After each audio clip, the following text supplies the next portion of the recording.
almost a year since the Manipur violence erupted. The issue is being debated at a meeting in UK's House of Lords when Lord Indrajit Singh raised questions regarding the religious freedom in India and the current situation in Manipur.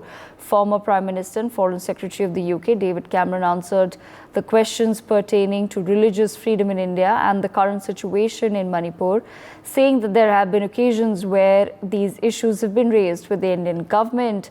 Cameron further said that he thinks that the UK government should continue to focus on its interaction with the Indian government. Listen in.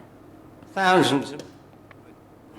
And almost exactly 10 years ago, since the noble Lord the Minister stated in the other place that the mass killing of tens of thousands of Sikhs in 1984 was one of the greatest blots in the history of post-partition India. It's true that India has what is called a secular constitution.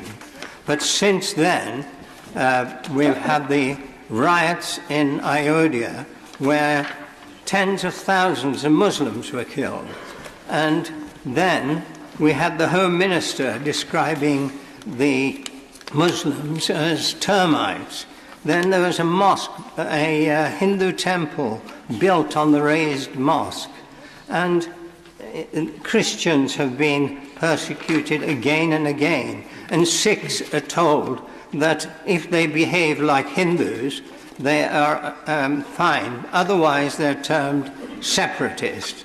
Does the noble Lord the Minister agree that India is a member of the Commonwealth, and shouldn't freedom of belief be at the forefront of the Commonwealth Charter? Well, I thank the noble Lord for his question. I'll never forget the visit I made to Amritsar. It's one of the most beautiful places I've ever been, one of the most peaceful places, but of course the memories of what happened there, it's very important that we acknowledge what happened and how wrong it was.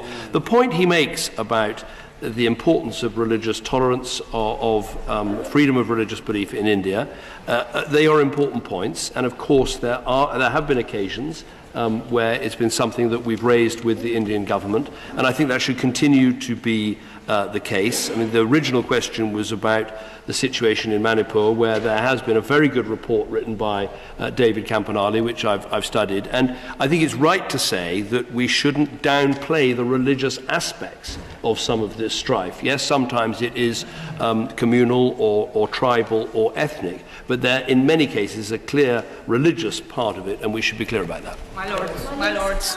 Putting the question out, I think, to an issue I think is close to the Foreign Secretary's heart, and that is on the delivery of the Sustainable Development Goals, and particularly religious tolerance is important in creating a secure world. Okay, Colonel J. Suri with us on the broadcast. Colonel Suri, why do you think the UK feels it necessary to once again discuss Manipur in their parliament? Jai Hind, Devika. It's my honor to be on your esteemed channel. The United Kingdom has no moral right to discuss on any event which has happened or happening in India, because the Indian government is fully capable and competent and has been doing well in tackling any such issue which has arisen on our soil. The British government should in fact focus on the problems that are plaguing their country. They should stop worrying about India.